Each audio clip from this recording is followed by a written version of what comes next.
Bueno, hermanitos, vamos a continuar ya ya nos quedan, después de esta sesión, nos quedan 3 más para terminar ya esta epístola. Si usted se da cuenta, ya llegamos al capítulo 11 y ya prácticamente estamos terminando de leer y hemos leído la epístola durante todos estos días. Usted se da cuenta, pues la lectura de la palabra de Dios no es difícil, no es complicada. Lo único que se necesita es tener disciplina, tener disposición del corazón para hacerlo.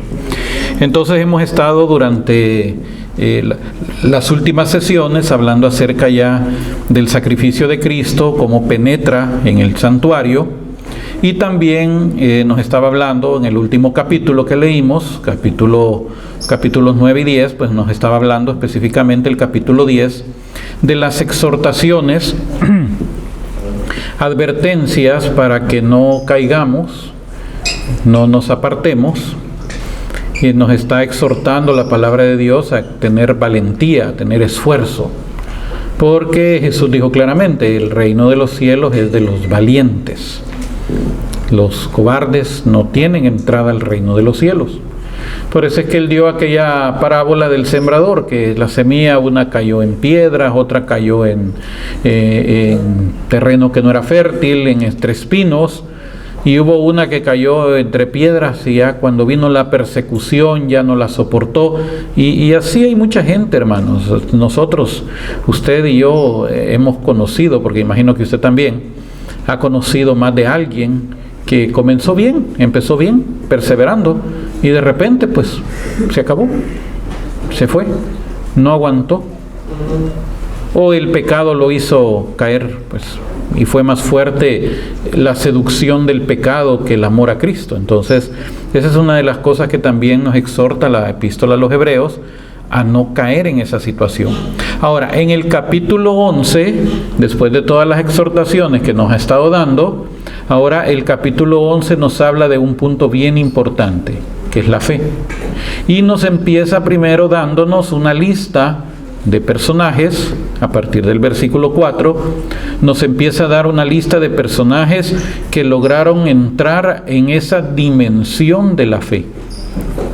Entonces primero nos da la definición de qué es fe, la importancia de la fe, para luego darnos el ejemplo de estos héroes de la fe que aparecen en la palabra de Dios, que esta es una lista parcial, porque ahora nosotros tenemos otra lista también, unida a esta lista de Hebreos 11, que es la lista de lo que le llamamos el santoral.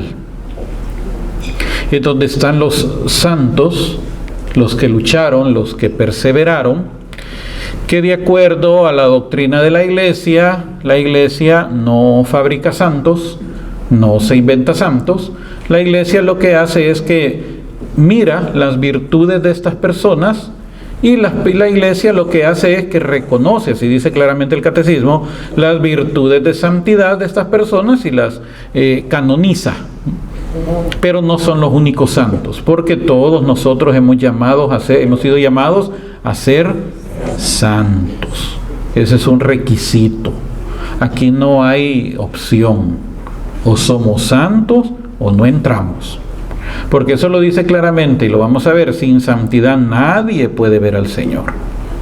Entonces, cuidado con aquellas frases piadosamente diabólicas que le dicen a usted que la iglesia no es museo de santos, dándole a entender que no se preocupe, usted nunca va a llegar a ser santo, usted pues siga viviendo como quiera. Cuidado con esas frases, cuidado con esas ideas. Todo el que le viene a decir a usted que usted no puede llegar a ser santo porque todos somos imperfectos, cuidado, que ese es el mero diablo, porque se está hablando de mucha mediocridad actualmente. La mediocridad es aquellos conformistas, aquellos que se conforman. Yo así soy, así no voy a cambiar, yo así nací, así ha sido siempre. O sea, son mediocres. Y la mediocridad no tiene entrada en el reino de los cielos. La misma palabra de Dios nos habla que debemos de aspirar a ser perfectos. Pero perfecto solo Dios. Entonces, botemos la Biblia, hermanos. Entonces ya no vengamos. Acuérdense que la fe de la iglesia se basa también en las Escrituras. Y si la palabra de Dios nos está diciendo que debemos de aspirar a la perfección, Debemos de llegar a la estatura de la plenitud de Cristo, a un varón perfecto, dice San Pablo. Y si no lo podemos lograr, entonces ¿qué hacemos aquí, hermanos? Vámonos entonces, no perdamos el tiempo. No les digo no pierdan el dinero, porque todos no dan nada, pero no perdamos el tiempo. Si nunca vamos a lograr llegar a la perfección como la palabra de Dios nos exhorta. Ahora, ese es un problema que se tiene en la Iglesia Católica, porque en los grupos protestantes allá se recalca mucho la perfección cristiana, allá se recalca mucho el llegar a esa estatura de la plenitud de Cristo.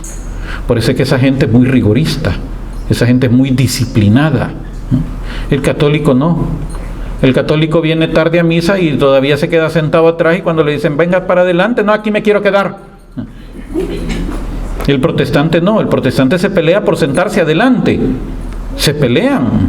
Miren, yo conozco una congregación en donde la gente compra las sillas de adelante, compran las sillas, y no creas que las venden baratas. Ellos pagan el derecho de sentarse adelante, pagan una membresía, y en algunos casos llegan al extremo que compran las sillas y mandan a bordar su apellido en las sillas. Y en esa silla no se sienta nadie más que solamente la familia que tiene su nombre bordado en esa silla.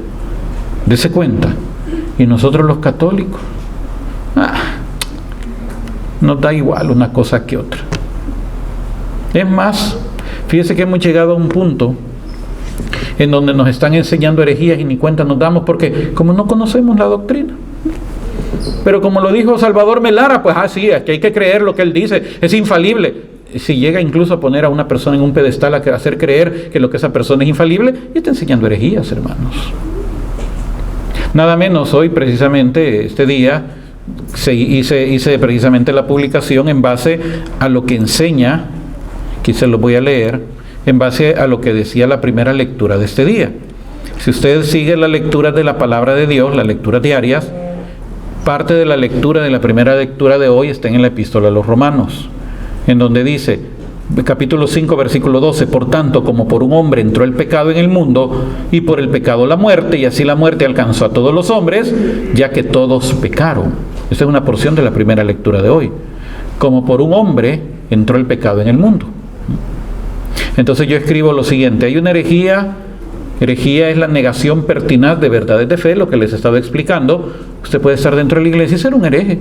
Los herejes no son los que se han ido, esos son los cismáticos, los que se han separado. Los herejes son los que están dentro, pero no aceptan la doctrina.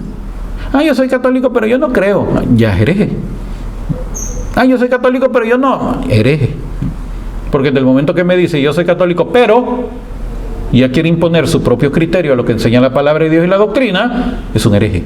Y más si está negando verdades, doctrinas de la iglesia, de la palabra de Dios. Entonces hay una herejía que enseña que Adán no existió y que solo representa multitudes. ¿Ya han oído esa herejía? Es una herejía. ¿Por qué es una herejía? Está negando la existencia de un personaje que la Biblia enseña claramente que existió, o sea, Adán. Pero es que el libro de Génesis son fábulas. ¿Quién dice? El libro de Génesis es un libro de historia, no de historietas. ¿Usted sabe cuál es la diferencia entre la historia y la historieta? La historieta es ficticia, la historia fue real. Y Génesis nos está hablando de historia.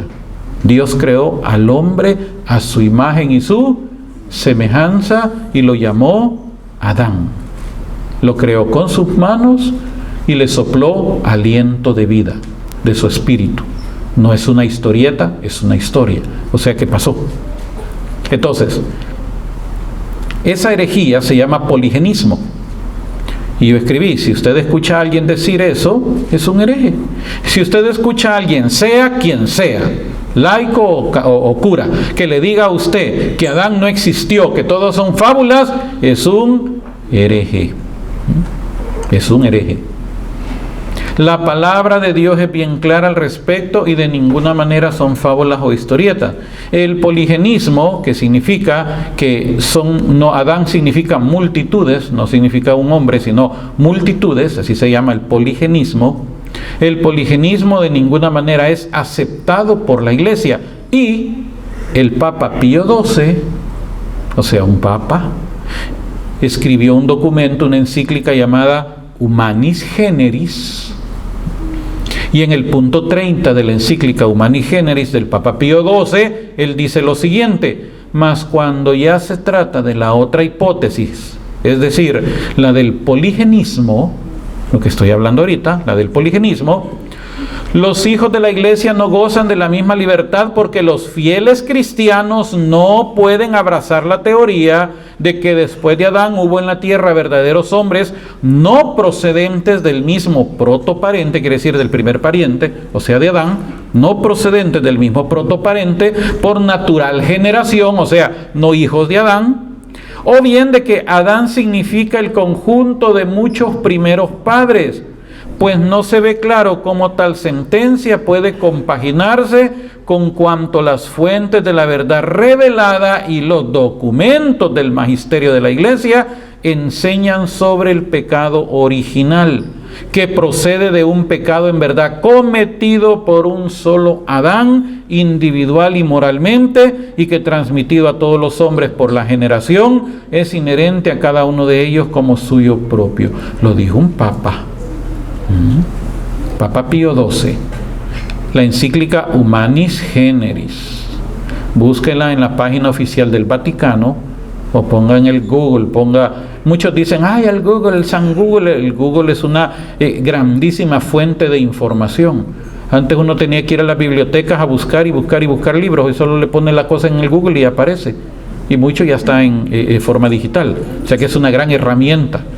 No menosprecie ni ponga atención a aquellos que dicen de que todo se aprende en Google. No, hay mucha información muy buena. Bueno, si no, ¿para qué el Vaticano tiene todos sus documentos? Todos los documentos los tienen entonces en línea.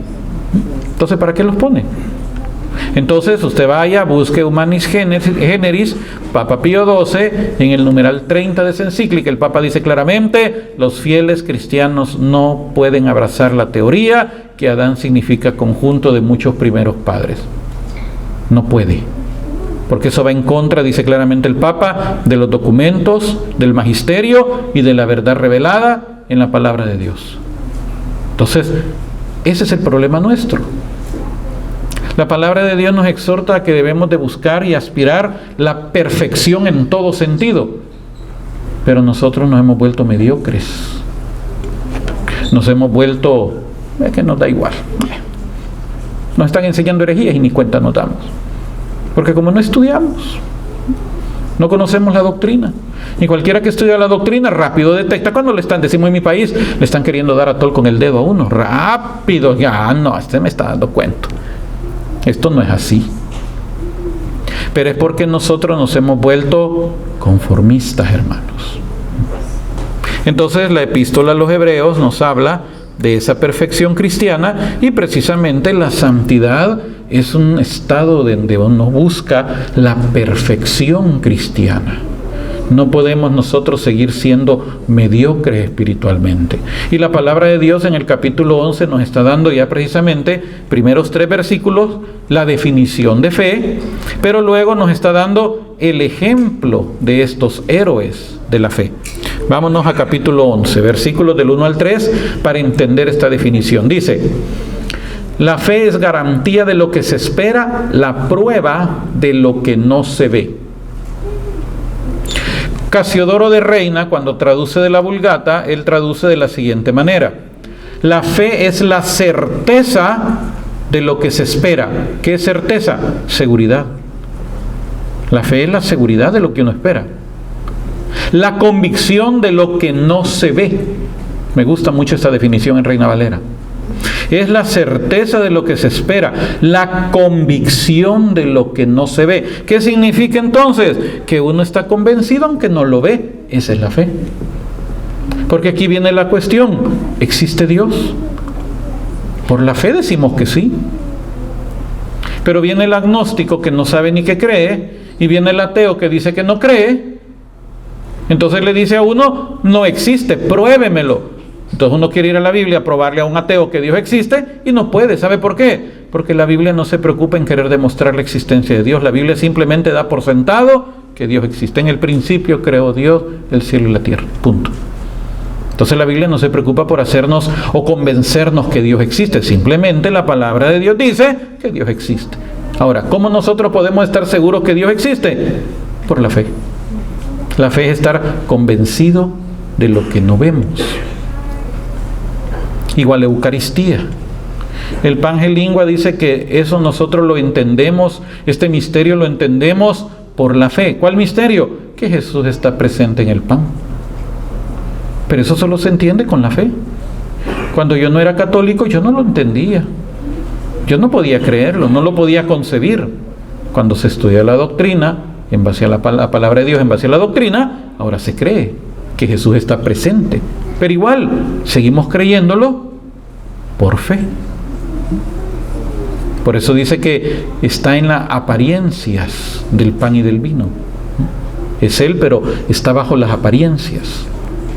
Entonces esto es un misterio que solamente se puede entender por la fe. Estoy convencido que así es, aunque mis ojos no lo puedan ver. Ahí sí vale el corito aquel de aquel cantante que dice, aunque mis ojos no te puedan ver. Mis ojos no te pueden ver, pero en mis ojos de la fe sí creo que tú estás ahí. En mi fe yo sé que tú estás ahí. En el corito ese dice, mis ojos no te pueden ver, pero te puedo sentir. No, pero en este caso, mis ojos no te pueden ver, pero yo creo que tú estás ahí. Yo sé que tú estás ahí. Porque mis ojos de la fe son los que me hacen ver que está ahí. Entonces está diciéndonos que la fe, volvamos a la Biblia de Jerusalén, es lo que se espera, la garantía de lo que se espera, la prueba de lo que no se ve. Por ella fueron alabados nuestros mayores. Por la fe sabemos que el universo fue formado por la palabra de Dios, lo visible de lo invisible, por la fe. Aquí es donde vienen otros y pierden la fe, o equivocan su fe. Porque el libro de Génesis dice que en el principio creó Dios los cielos y la tierra, y después dice que la tierra que produzca árboles, que produzca animales, el agua que produzca animales, separó el agua de la tierra, fue haciéndolo todo. Ahora, ¿cuántos días se tardó en hacer todo? 7 días. Ah, pero esos no eran días literales, dicen los inteligentes, sino que eran periodos de tiempo, porque primero hubo una gran explosión y de la gran explosión se formó una sopa bien caliente y de repente entre la sopa salió un animalito, hay una pequeña burbujita que de repente agarró vida, de la nada agarró vida. Y esta burbujita ahí se hizo un renacuajito y este renacuajo empezó a crecer y después el renacuajo se fue haciendo más grande, después ya tenía aletas, ya tenía escamas, después ya andaba nadando ahí en la sopa caliente, pero un día se aburrió de andar en el agua y se salió del agua y las aletas las cambió por patas y la aleta de atrás la cambió por cola y de repente le salieron pelos, andaba saltando en los árboles y hoy lo tengo sentado aquí enfrente. ¿Será así? Pero fíjese que muchos creen que así es. Y hay unos libritos con los que le dan formación en ciertos movimientos de la iglesia, que en uno de esos crecimientos, le llaman a esos libritos, en uno de esos crecimientos dice que la iglesia no tiene ningún reparo en creer que la vida fue creada de una forma simple y que fue evolucionando. Y aparece un monito y después aparece un muñequito de un ser humano. La Biblia no dice eso. La Biblia dice que Dios creó al hombre del polvo de la tierra, no dice que lo creó renacuajo y después le salió cola y después se hizo humano, no dice eso. Entonces ese es el problema, que vienen estos eruditos y trastornan la fe y le enseñan a la gente que fueron miles de años, millones de años. No, la Biblia habla que fue la tarde y la mañana de un día, y de la tarde a la mañana al siguiente día transcurren 24 horas. Y el tiempo siempre ha existido como está. Los años han existido como están. La Tierra gira alrededor del Sol en 365 días con 6 horas. La vez pasada se los expliqué, los que estuvieron aquí. Los que no estuvieron se los voy a volver a explicar. La Tierra gira sobre su eje en 24 horas. La Tierra gira alrededor del Sol en 365 días con 6 horas. Para el hebreo, para los antiguos, el año comenzaba el equinoccio de primavera. ¿21 de qué? ¿Cuándo cae la primavera? 21 de abril, ¿es verdad? ¿O de marzo? De marzo. Empieza el día del equinoccio de primavera. ese día comenzaba el nuevo año. Entonces, un año era de el inicio de una primavera al inicio de la otra primavera, la siguiente primavera. ¿Y cuánto se tardaba de una primavera a otra primavera? 365 días con 6 horas. Un año. Cuando le dice Dios a Abraham, para la próxima primavera te voy a visitar, y ya van a estar criando, o sea, el siguiente año. Cuando dice que Adán vivió 900 años, dice que vivió 900 primaveras. De ahí viene que el dicho que dicen, ay, la niña va a cumplir sus 15 primaveras. O sea, es correcto, porque el año se cuenta de primavera a primavera. Entonces, 365 días con 6 horas. Entonces sigue la Tierra girando y completa otro ciclo de 365 días con otras 6 horas. ¿Cuántas horas van acumuladas? 12. Otros 365 días con otras 6 horas. ¿Cuántas horas vamos acumulando ya? 18. Y luego se pega otra vuelta de 365 días con otras 6 horas. ¿Cuántas horas acumulamos? 4. Y 24 horas hacen un día. ¿Qué hacemos con ese día? Se lo metemos a febrero. Por eso es que cada 4 años febrero tiene 29 días. ¿Y desde cuándo funciona eso? Desde que Dios lo creó, hermanos. El tiempo no ha cambiado. Porque Dios es un Dios matemático y todo lo tiene bien cronometrado. Todo bien establecido. Entonces vienen estos inteligentes que no tienen fe. Entonces ellos vienen y se han inventado que fue una explosión y que la sopa caliente y que el renacuajo y que el mono y que el hombre y que eran millones de años, no era un día. Se inventan eso, pero estas cosas, hermanos, solamente se pueden entender por la fe. Solo por la fe. Entonces, por eso está diciendo, por la fe sabemos que el universo fue formado por la palabra de Dios, lo visible de lo invisible. Entonces aquí viene la pregunta, ¿qué fue lo primero que Dios creó? El sol. ¿Qué fue lo primero que Dios creó? La luz. El sol. El sol apareció como en el tercer día. Entonces dicen, entonces se da cuenta si el sol marca el día. El sol no marca el día. La luz es que marca el día. Y la luz existía antes que el sol. Ahora, ¿existe la luz sin el sol? ¿Sí o no? ¿Existe la luz sin el sol? ¿Existe o no existe? Claro que existe. Mire, aquí tenemos luz y no hay sol.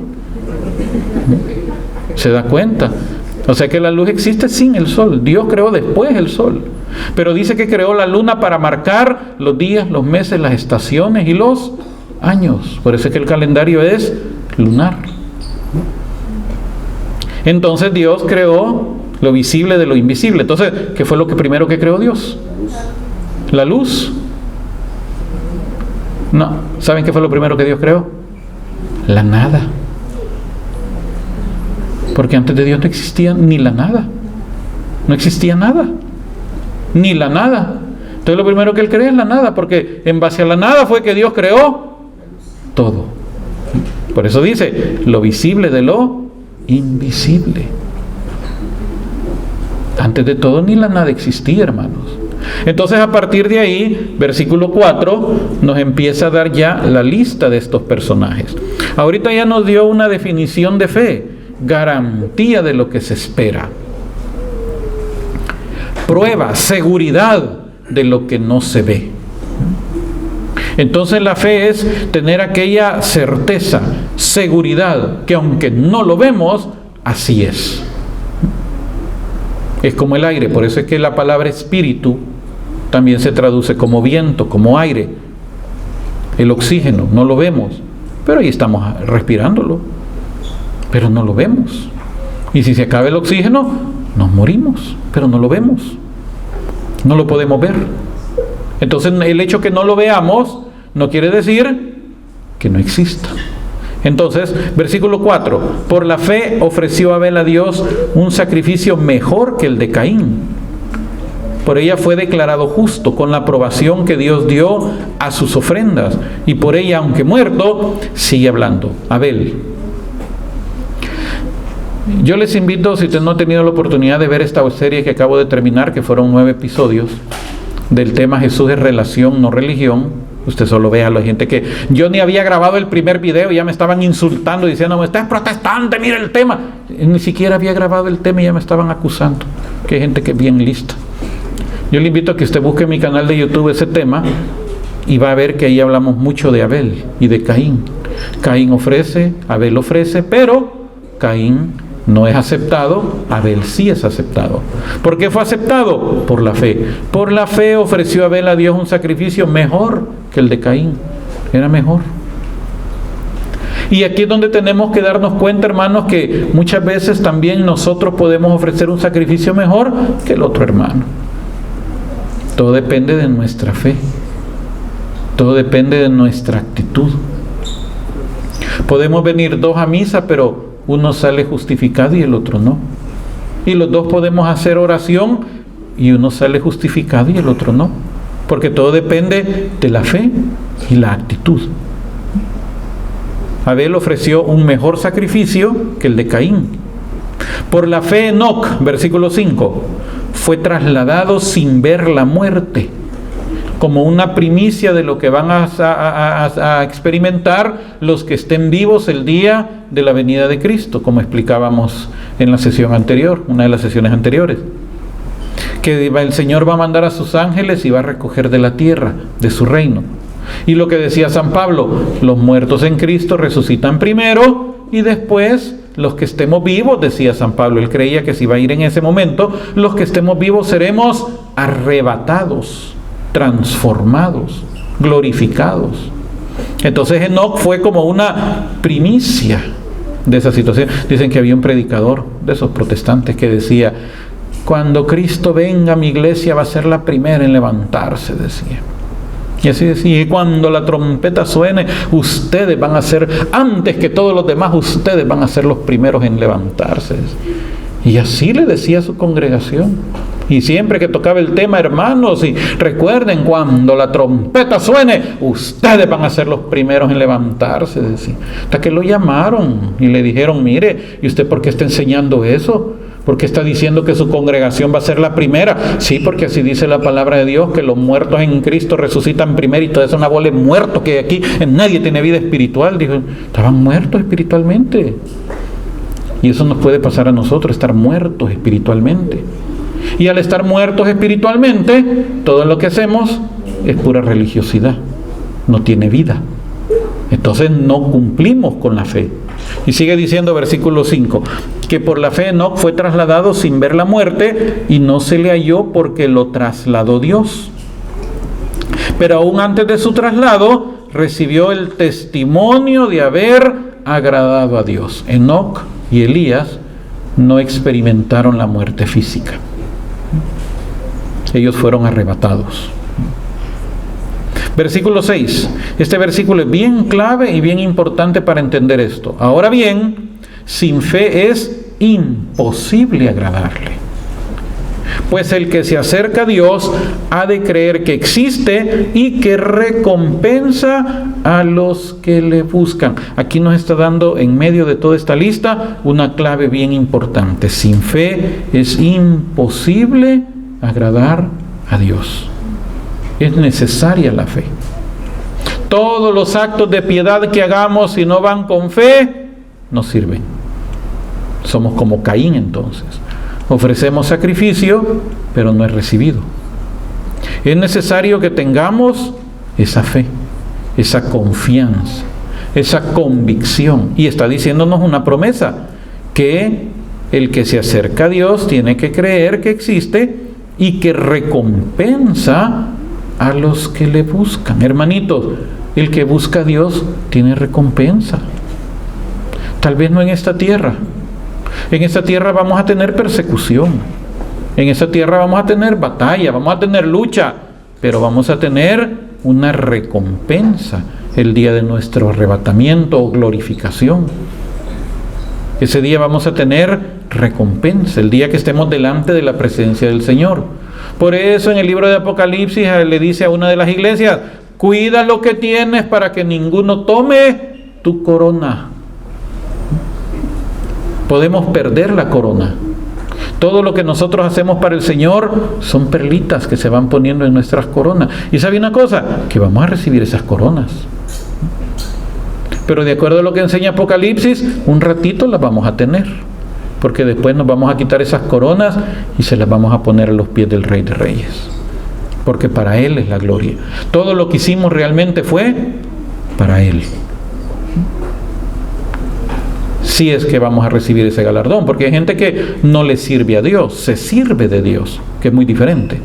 Una cosa es servir a Dios, otra muy diferente es servirse de Dios. El que se sirve de Dios no tiene recompensa. Ya su recompensa ya la tuvo. Fama, éxito, dinero, esto, lo otro. Ya tuvo su recompensa. Pero el que sirve a Dios tendrá su recompensa. Versículo 7. Por la fe Noé, advertido sobre lo que aún no se veía, con religioso temor construyó un arca para salvar a su familia. Por la fe condenó al mundo y llegó a ser heredero de la justicia según la fe. Fíjese qué terrible. Él construyó el arca. De él se burlaban. Porque en ese momento, de acuerdo a lo que dice la palabra de Dios, no había llovido. El agua en la tierra se irrigaba por medio de manantiales que brotaban. Pero no había caído todavía agua. No había llovido. No conocían eso. Y de repente empieza a construir un barco en medio del desierto, donde no había mar, ni por cerca. Y empieza a construir una tremenda arca. Que de acuerdo a lo que dice la palabra de Dios, esta arca llegó a los montes Ararat, que por mucho tiempo ha estado bajo dominio de la Unión Soviética, y dicen de que la han visto de los satélites y le han tomado fotos, pero no han podido llegar hasta esos montes, primero porque la mayor parte del tiempo pasan cubiertos de nieve, y aparte de eso porque dicen que la Unión Soviética no dejaba acercarse a nadie, porque ellos son ateos, y si aparece el arca, entonces pues dan a entender que lo que dice la Biblia fue cierto. Entonces, historias. Pero algunas fotos de satélite se mira algo que parece la mitad de lo que pudo haber sido el arca, en medio de una montaña llena de nieve. Ahora, dice aquí claramente que Noé, advertido sobre cosas que no se veían, la Biblia no nos dice dónde estaba Noé. Ahora, de acuerdo a lo que enseña la Biblia, el ser humano comienza entre el río Tigris y el Éufrates, donde hoy es Irak. En medio de esos dos ríos, de acuerdo a la descripción que da Génesis, ahí estuvo el Edén. Entonces, a partir de ahí, la raza humana se fue expandiendo. Ahora, en este momento, Dios está por destruir a todas las razas. Ahí entra la raza de Caín. Ahora, los mormones se han inventado que dicen que Caín, la raza de Caín, sobrevivió. Dicen los mormones, porque una de las mujeres de los hijos de Noé era descendiente de Caín. No sabemos. Lo divertido del caso es que ellos dicen, mira qué interesante. ¿Se acuerda que Dios le puso una marca a Caín? Lea la Biblia y se va a dar cuenta. Como no ha leído la Biblia, no sabe, pero lea la Biblia. Dice que Dios le puso una marca a Caín. Entonces no se sabe qué era esa marca. Pero los mormones se han inventado que esa marca que Dios le puso a Caín fue que le cambió el color de piel, lo hizo moreno, lo hizo negro. Entonces dicen que la raza negra viene de Caín. Entonces ellos dicen que los negros son descendientes de Caín. Y como es raza negra, es porque una de las mujeres de los hijos de Noé era de raza de Caín. No lo sabemos. O sea, no podemos llegar tan exagerados a especular. Lo único que sí sabemos es que esas razas, todas esas razas, fueron aniquiladas y solo sobrevivió la descendencia de Noé. Y de ahí se repobló la tierra. O sea que seguimos siendo hermanitos entre nosotros, hermano. Entonces viene Noé, entra al arca con su mujer, con sus 3 hijos, con sus 3 nueras, y de ahí se repobló la tierra. Pero él lo hizo por la fe. Dios le dijo, construyete un arca y mete a los animales. Y alguien me dijo, ¿y cómo podía meter pingüinos si no habían pingüinos ahí? Sí, pero los pingüinos son aves acuáticas, o sea que aunque hubiera diluvio, ellos andaban flotando bien tranquilos. O sea que no había problema. Los animales acuáticos no podían entrar al arca, entraron los terrestres. Los que no tenían que haber entrado eran las cucarachas, pero entraron también. más de esas grandes que vuelan, pero entraron también. Todos entraron, menos los animales acuáticos porque no era necesario, pues no se iban a ahogar. Entonces entran al arca, llueve 40 días, 40 noches, después quedan flotando 150 días hasta que salieron del arca, y de ahí se pobló. Entonces Noé tuvo 3 hijos, Sem, Cam y Jafet. Ahora, ya cuando había cultivado Noé, dice que ya había sacado su primer cosecha de uva, había hecho vino y se puso la buena. Y se la puso tan buena que se quedó desnudo en su tienda. Entonces entró Cam y lo vio que estaba tirado desnudo. Entonces Cam, en lugar de cubrirlo a su papá y quedarse callado, Cam le fue a decir a los hermanos: vayan a ver ese viejo cómo está ahí enseñando todo, a burlarse de Noé. Entonces sus hijos entraron con un manto, viendo para atrás, viendo para otro lado, lo cubrieron, y cuando él despertó y se dio cuenta de lo que le había hecho su hijo, ¿lo maldijo? ¿O no lo maldijo? No, a él no, maldijo a su hijo. Noé no podía maldecir a Cam porque se maldecía él mismo, porque él había salido de sus entrañas. Maldijo al nieto, a Canaán, y le dijo: maldito sea Canaán, dijo, y sea esclavo de esclavos. Y de acuerdo a las teorías bíblicas, los descendientes de Sem se quedaron a habitar en toda la tierra de Mesopotamia, Palestina, toda esa zona. Los hijos de Cam o de Canaán emigraron para África. ¿Y la maldición cuál era? Esclavo de esclavos. Emigraron para África. Y los de Jafet emigraron para Europa. Entonces dice: maldito sea Canaán y sea esclavo de esclavos. Bendito sea Sem, bendito sea Jafet y viva en las tiendas de Sem. Y de Sem vienen los que son llamados semitas. ¿Y quiénes son los semitas? Comienzan Ur de los caldeos, Abraham, Isaac, Jacob, Israel, Jesús. O sea que ellos vienen de los semitas. Entonces cuando usted oiga a alguien que odia a los israelitas, dicen: ese es antisemita, dicen, porque vienen de la tribu, de la familia de Sem. Entonces viene Canaán y va para África. Entonces ahí es donde se sacan todas esas teorías. Pero bueno, la cuestión es que Noé, por la fe, advertido sobre algo que no veía, preparó. Pero aquí viene un detalle. Dice que cuando ya iba a cerrarse la puerta, Noé no cerró la puerta. Dice que Dios le cerró la puerta por fuera. Él se la cerró. ¿Y sabe por qué le cerró la puerta a Dios? Por fuera. Porque cuando empezaran los gritos de la gente y empezara la gente a gritar, algunos dicen que han logrado llegar hasta donde está el arca, pero no han podido, solo han logrado acercarse a ciertos lugares, a cierta parte donde está el arca, y dicen de que en esas tablas de madera se miran restos de uñas, de gente como que se había agarrado de las tablas. Pero si así fue, imagínense qué terrible cuando empieza la lluvia y empieza a crecer el agua y la gente quiere subirse al arca, quiere entrar al arca, pero no puede. ¿Sabe por qué? Porque Dios cerró la puerta por fuera. Entonces Noé no podía abrirla. Porque Noé la hubiera abierto, pues de repente aparece la abuelita de él, o aparece quién sé yo, la prima, el tío, la tía, y le empiezan a gritar: abriendo. No puedo, está cerrado. Porque no era él el que la cerraba, Dios les cerró la puerta a toda esa generación. Y eso es un preámbulo de lo que va a ocurrir al final, hermanos. A muchos Dios les va a cerrar la puerta. Y por más que griten, ¿se acuerda de aquellas vírgenes? Prudentes e insensatas. Las prudentes estaban preparadas, entraron. Las insensatas, ¿qué pasó? No estaban listas. Cuando quisieron entrar, la puerta estaba cerrada y no hubo manera para que entraran. Por eso también, acuérdese que ayer nos exhortaba, en la sesión anterior nos exhortaba que debemos de estar preparados, porque no sabemos cuándo. Entonces Noé preparó el arca por la fe. Versículo 8. Por la fe Abraham, al ser llamado por Dios, obedeció y salió para el lugar que había de recibir en herencia, y salió sin saber a dónde iba. Simplemente Dios le dijo: vete de tu tierra, de tu parentela, a la tierra que te mostraré, y haré de ti una gran nación. Y le da una promesa. La promesa que le da a Abraham es: bendeciré a los que te bendigan y maldeciré a los que te maldigan.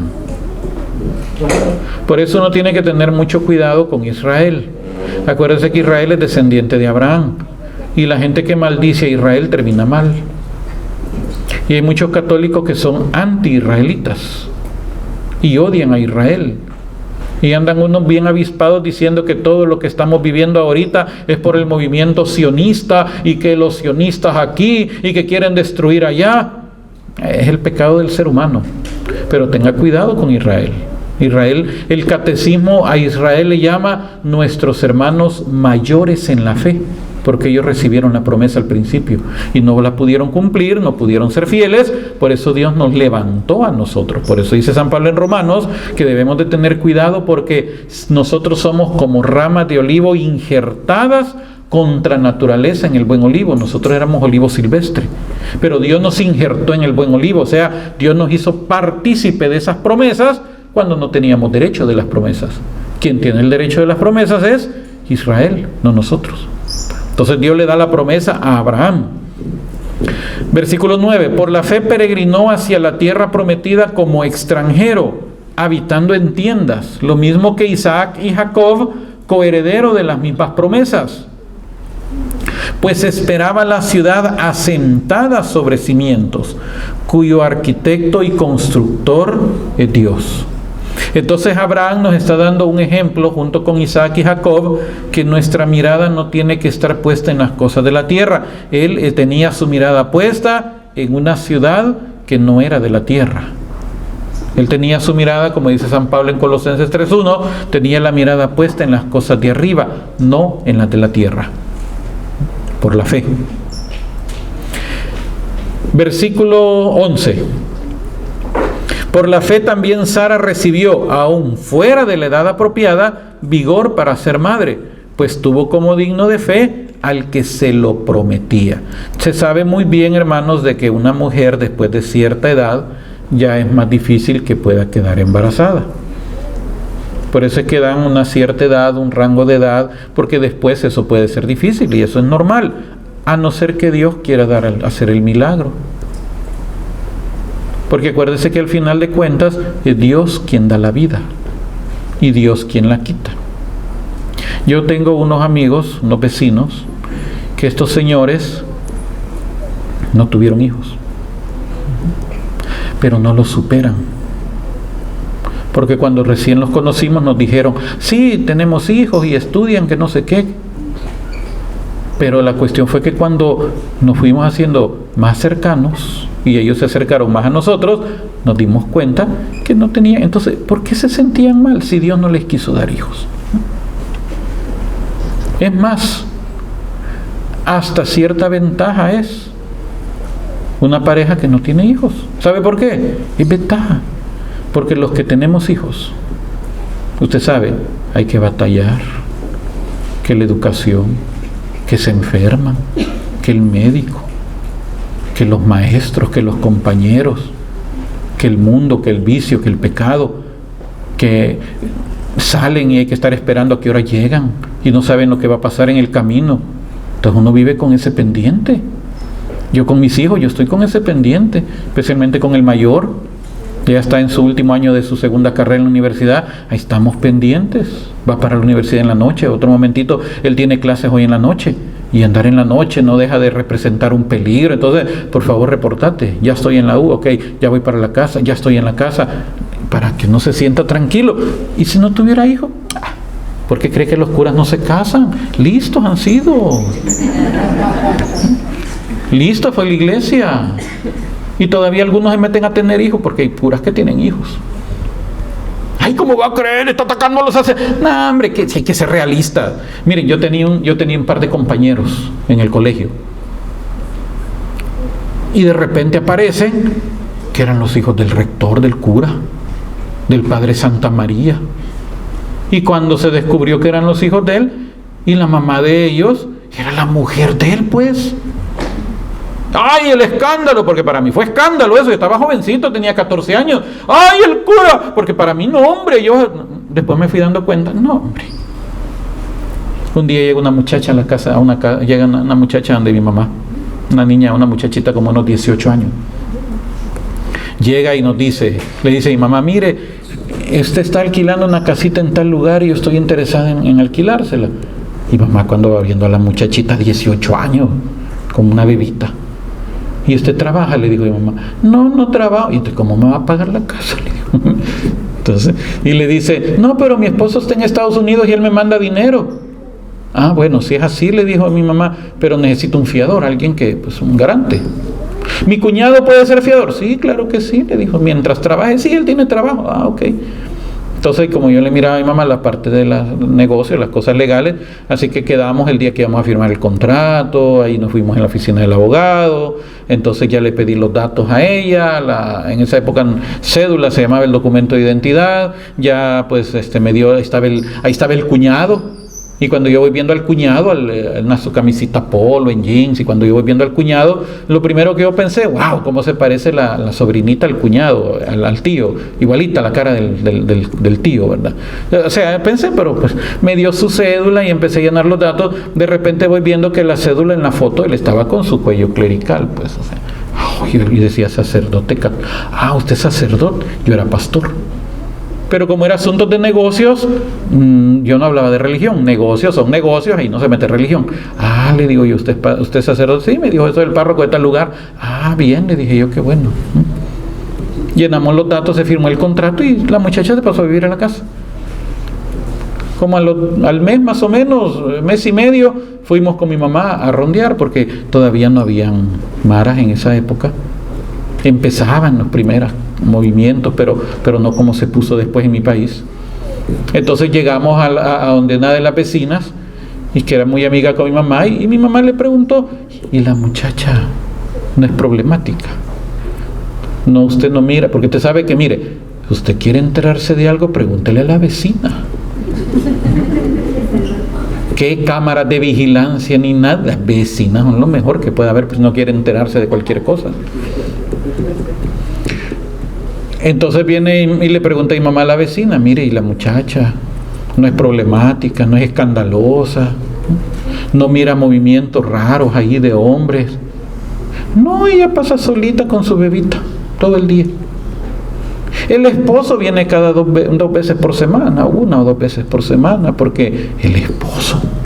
Sí, ella nos ha dicho que el esposo es ingeniero y que trabaja en la frontera con Honduras, y por eso es que solo viene una noche, se queda con ella, el siguiente día se va, hay veces viene 2 veces por semana.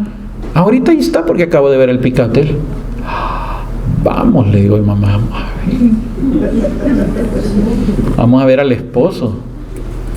Era el cura. Ahí estaba el cura en calzoneta, sin camisa, en una hamaca. Y cuando nos vio, se le fue el alma. Pero era todo esto, él no sabía lo que yo era. Entonces ya nos saludamos, ¿y qué tal? ¿Y qué le parece? ¿Está tranquilo aquí, verdad? Que no sé qué. Sí, está bien, bueno. Ok, pues que está bien, entonces le dije, hasta ahí. De ahí a los días se habían dañado unas cositas, yo llegué con unos trabajadores para que las arreglaran. Okay, ahí estaba. De ahí a los días él me dice, mire, fíjese que quiero que me arreglen una. Ah, ¿cómo no? Con gusto. Y llegué con otros trabajadores a arreglarle otras cosas ahí. Ahí está. Como en la tercera vez, pero le estoy hablando que ya tenía 1 año viviendo ahí en la casa, la muchacha. Como al año viene y ese día estábamos platicando.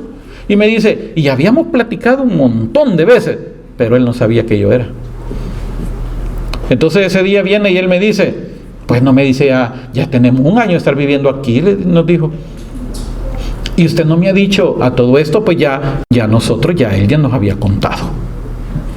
Un día en una de las pláticas dijo, sí, usted sabe que la iglesia le pone esas reglas a uno, pero usted sabe que uno no deja de ser hombre, pues de tener sus necesidades. Y yo le dije, tranquilo, yo no soy quien para juzgarlo a usted, le dije, usted con Dios, le dije yo. Así le dije yo. Pero ese día me pregunta, y usted me dice, ya tengo 1 año de conocerlo y no me ha dicho a qué se dedica, me dijo. Yo soy pastor en las asambleas. Esa noche llegaron con un camión y cargaron todo y se fueron, hermano. Y mi mamá bien brava, ¿por qué le dijiste que eras pastor? Se nos fue el cliente, buen cliente tenía. Pues sí, del dinerito de la parroquia nos pagaba puntual, pues. Buen cliente tenía. Yo le dije, porque yo no soy sinvergüenza, mamá, le dije. Él no me había preguntado, pero cuando él me preguntó, yo no le iba a decir que yo también soy ingeniero, como él anda diciéndole. Yo no soy sinvergüenza, como él le dije. Y ahora que él ya no vive en la casa, hoy sí, mire, ese domingo en el culto les empecé a dar duro. Pasé como 1 mes dándole duro. Pero volviendo a ese tema, la iglesia en ese sentido tomó la recomendación de Pablo que dijo, el soltero tiene cuidado de las cosas de la iglesia, de las cosas del Señor. El casado está dividido, tiene cuidado de las cosas del mundo, de cuidar a su familia. Por eso la iglesia tomó la recomendación, pero por ahí dicen que el Papa está evaluando quitarla, no sé. Dicen que al menos en la masonía va a empezar a ordenar hombres casados, porque ya no hay vocaciones. Ya no hay muchachos jóvenes que se quieran dedicar. Bueno, es otra historia. Pero bueno, entonces dice que por la fe Sara dice que ya no podía, ya no tenía manera. ¿Qué versículo nos quedamos? 11.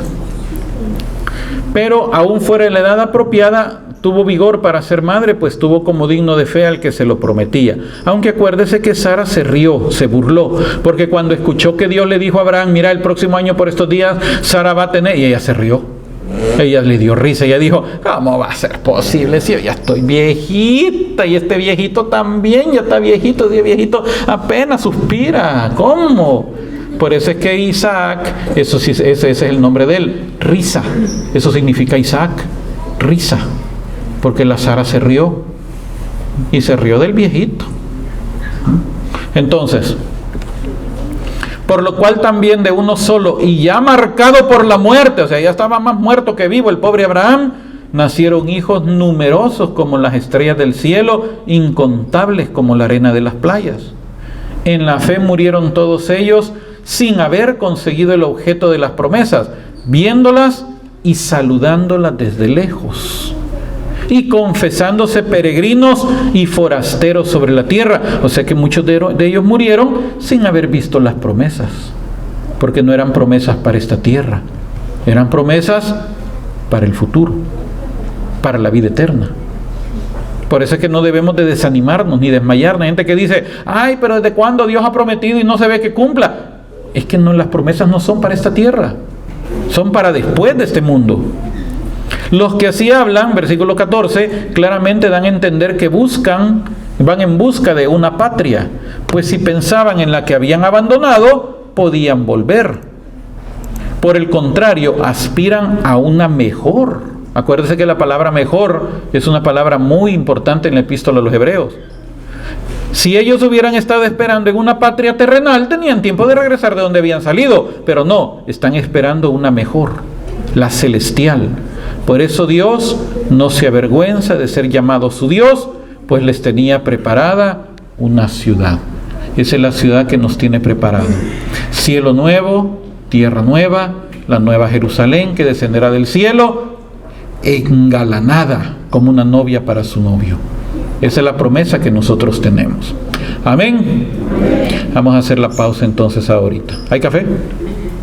Hoy no trajeron chuchitos. Bueno, seguimos entonces después de la pausa.